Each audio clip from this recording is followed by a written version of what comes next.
기도하시겠습니다.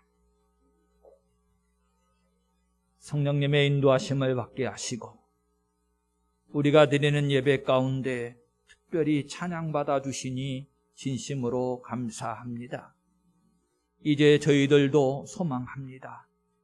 하나님의 말씀, 하나님의 음성으로 들으며 영의 양식, 하나님의 말씀의 씨앗 우리의 신비에 담고 새기며 열매까지도 맺는 삶으로 나아가기를 원합니다. 꼭 성령님 인도하여 주시옵소서. 이 종도 이 시간 복음의 나팔수로만 쓰임받게 하시옵소서. 말씀의 주인은 아버지 하나님이심을 인정하오며 우리 주 예수 그리스도의 이름으로 기도합니다. 아멘. 19절에 하나님이 나를 진흙 가운데 던지셨다. 나를 티끌과 제각게 하셨다. 다시 한번 강조해요. 30장에서 우리가 말씀 중심의 눈맞춤을 해야 되는 것은 욥이 신앙 고백을 하는 겁니다. 기쁘고 좋은 일이 아닙니다. 환난 가운데 있습니다. 이후에 조금 더 살펴보겠습니다만 그 가운데서 욥의 신앙 고백은 철저하게 하나님이 하셨다는 겁니다. 30장의 시작은 그러나 이제는 이렇게 시작되지요. 우리가 살펴보았던 29장과 30장은 너무나도 상반된 내용입니다. 29장에서는 지난날에 욥이 자신의 왕같은 제사장과 선지자와 같았던 삶의 모습을 회상하는 내용이었는데요.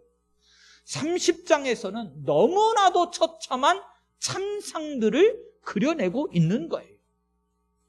여러분, 이쯤 되면 사람은 일반적으로 어떻게 반응할까요? 일반적으로 사람들이 그런다고 그래요.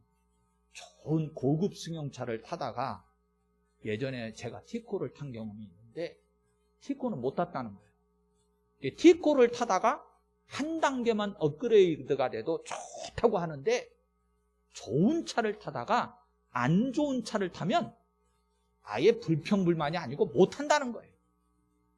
지금 이 시대 우리가요 이렇게 경제적으로 여러 가지 풍성한 혜택들을 누리며 살고 있는데 제가 살았던 기억 속에 70년대, 80년대 초반으로 돌아가세요 그러면 못 살 것 같아요. 여러분들 살 수 있을 것 같으세요? 글쎄요. 요즘 아이들은요 예전에 기억이 나요. 어디 수련회 같은 데를 가면 수세식 화장실이 없고 푸세식이 있다 보니까 애들이 얼굴이 하루만 지나면 하얘진대. 뭐 때문에요? 화장실을 못 가가지고. 그런데 욥은 놀랍지 않습니까? 왕 같은 삶을 살았어요. 제사장 같기도 하고 선지자와 같은, 즉 영적으로도 육적으로도 하나님이 주신 은혜의 풍성함을 누리며 살았어요. 그러나 이제는 그러면서 30장에 그 참상들을 진술해 나가는데 9절에서 이제는 그들이 나를 노래로 조롱하며 내가 그들의 놀림거리가 되었다 할 정도로. 사실 29장 속에서 그들은 누구였습니까? 욥이요 풍성함 속에 있을 때에 선을 베풀고 돌보아 주었던 이들임에도 불구하고, 그런데 10절에 보시면 그들이 나를 미워하여 멀리하고 서슴지 않고 내 얼굴에 침을 뱉는도다 그럽니다. 그런데 그럼에도 불구하고 욥이 이 고난이 우리가 19절 보셨던 대로 하나님이 하신 일이라고, 하나님께서 나에게 허락하신 고난이라고 하는 것을 인식하기도 하고 인정하기도 하고 받아들이고 있다는 거예요. 우리가 이미 성경 말씀을 읽어가면서 성경의 문맥을 따라 말씀의 뜻을 살펴보고 있었는데요. 그렇게 한 게 벌써 이제 세 번째 시간이 된 겁니다. 첫 번째 시간 때에는 1절부터 15절까지의 중심 내용이었는데 친구나 이웃들이 은혜를 베풀어 주었음에도 불구하고 그들이 오히려 배신을 하고 멸시와 조롱을 한다. 이런 말씀들을 함께 나누었고요. 16절부터 23절까지는 한 걸음 더 나아갔었지요.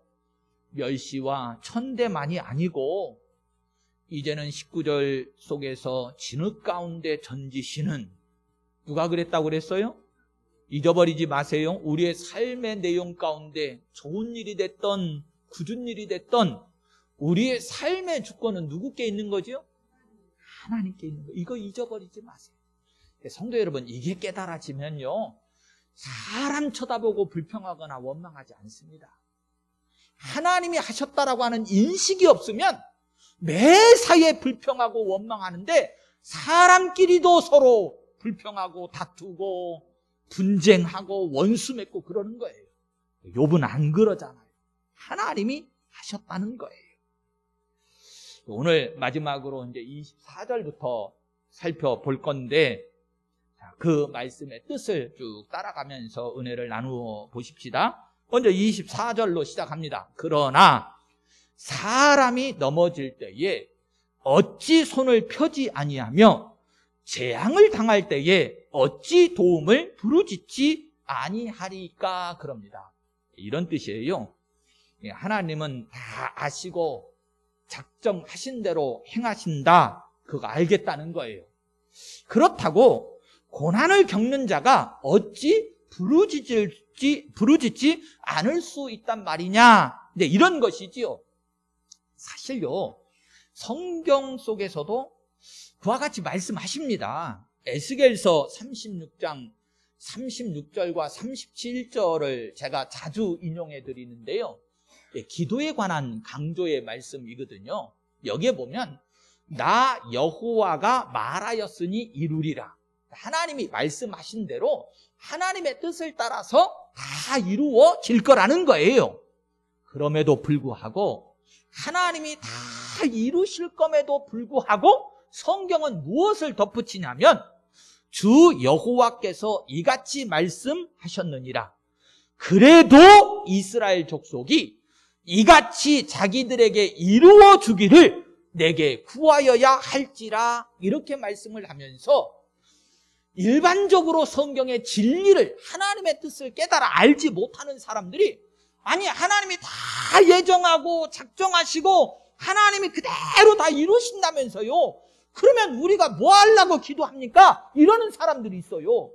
그런데 아니 그게 아니라니까요. 성경은 분명하게 하나님이 이루신다고 말씀해요. 그런데 그걸로 끝, 이게 아니고 그럼에도 불구하고 하나님의 자녀들이 자기에게 이루어질 소망을 두고 기도하여야 할지니라 성경이 말씀해요. 이게 성경의 원뜻입니다. 하나님이 행하신다는 걸, 하나님이 섭리하시고 모든 우리의 삶의 주권이 하나님께 있음을 우리가 모릅니까? 알고 인정해요. 근데 그것만 알면 안 돼요. 그럼에도 불구하고 하나님은 우리의 기도를 받으시기를 원하시고요, 하나님은 우리의 기도까지도 역사하셔서 그 뜻을 더 풍성하게 이루어가기를 원하시는 거지요. 욥도 부르짖고 있는 거거든요. 하나님이 하시는 걸 모르는 게 아니에요. 하나님이 다 알아요. 그런데 욥도 기도한다는 거예요. 25절에 보시면 고생의 나를 보내는 자를 위하여 내가 울지 아니하였는가? 빈궁한 자를 위하여 내 마음이 근심하지 아니하였는가? 내가 복을 바랐더니 화가 왔고 광명을 기다렸더니 흑암이 왔구나, 그럽니다. 욥은 앞에서 고난받는 사람들이 있으면 내가 모른 채 안 했다는 거예요. 항상 그들과 함께 내 마음이 함께 걱정해주고 근심해주고 정말 어려운 사람들과 나는 선한 마음을 가지고 대했는데, 그러면 나에게 복이 올 줄 알았는데, 아니 그게 아니고 오히려 화가 왔다는 거예요. 나는 사실 이런 선행과 구제, 어려운 사람들과 함께하는 삶을 통해서 하나님의 빛, 광명을 바랬는데 오히려 내게 이루어지는 참상을 보니 어두움이다, 이렇게 말해요. 이 말씀은 좀 더 깊이 있게 다뤄야 될 내용이기 때문에 오늘은 다루지 않겠습니다. 그러나 성도 여러분, 우리가 구원이라고 하는 것, 이 복음이라고 하는 것은 절대로 세상적인 방법으로 우리에게 오는 것이 아닙니다.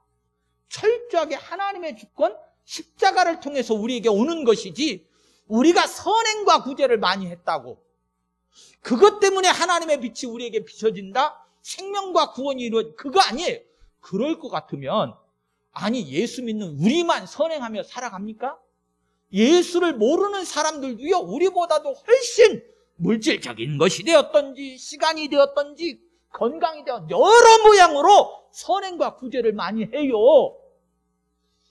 아니요, 그것 때문에 우리에게 구원의 복이 임하는 게 아니고, 우리 사람의 노력으로 이루어지는 게 아니고요, 철저하게 하나님의 은혜로, 하나님의 주권으로, 십자가로 이루어지는 게 구원이에요. 그런데 욥은 되돌아보면서 내가 과거에는 그랬는데 현실은 내가 바란 대로 이루어진 것이 아니고 오히려 나에게는 화가 왔고 흑암이 임했다는 겁니다. 사실 이 말씀을 묵상하면서요, 저도 사람이잖아요. 감정을 가지고 있는 동물, 사람이기 때문에 욥의 심정이 좀 느껴지더라고요. 야, 그렇게 선하고 의롭고 나름대로는 열심히 어려운 이웃들까지 보살피며 살아간다고 살았는데, 이런 환난과 처참한 아픔이 닥쳤을 때 그 심정이 어땠을까?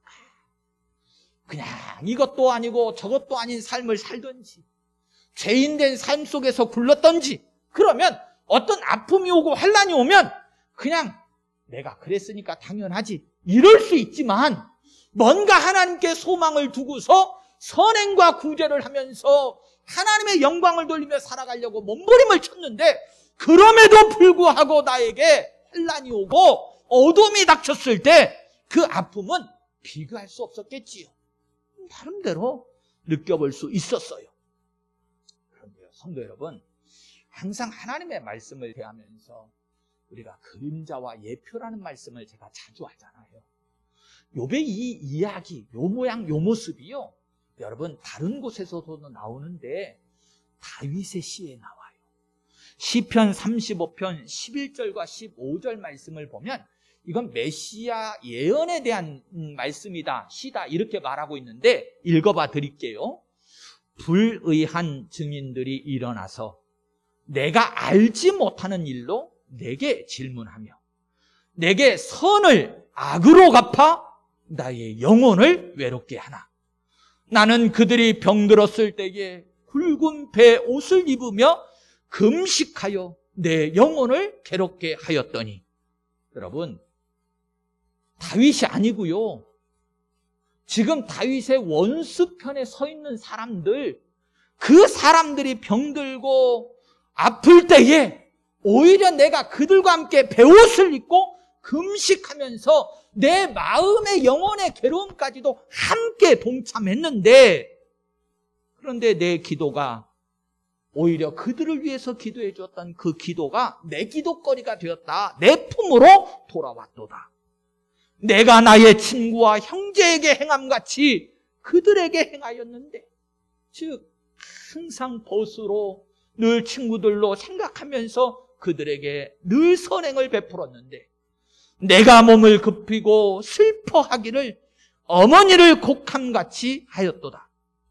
그러나 내가 넘어짐에 그들이 기뻐하여 서로 모이며 불량배가 내가 알지 못하는 중에 모여서 나를 치며 찢기를 맞이 아니하는도다. 그럽니다. 여러분 어떠세요? 지금 욥기에 욥이 했던 내용하고 지금 다윗이 그렇게 말하고 있는 내용이 같지요? 그런데 이건 철저하게 우리가 이 말씀을 보니 누가 보여요? 예수님 보이시잖아요. 예수님이 이 땅에 오셔서 악한 일을 하신 게 있습니까?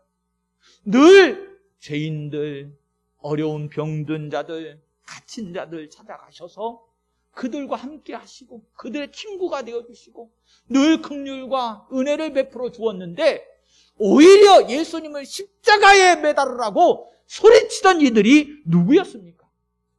그 모습 그대로 우리는 예수님께서 살펴볼 수 있잖아요. 27절로 가십니다. 내 마음이 들끓어 고요함이 없구나. 그렇겠지요. 얼마나 욥의 마음이 힘들고 어려웠겠어요. 환난 날이 내게 임하였구나. 나는 햇볕에 쬐지 않고도 검어진 피부를 가지고 걸으며 회중 가운데 서서 도움을 부르짖고 있느니라 그래요. 요즘은 어떤가 모르겠습니다만 예전에는 왜 서울역 같은데 이런 데 가면 죽어라는 사람들이 많았잖아요. 정말로 그런 처참한 광경의 모습이 그려져요.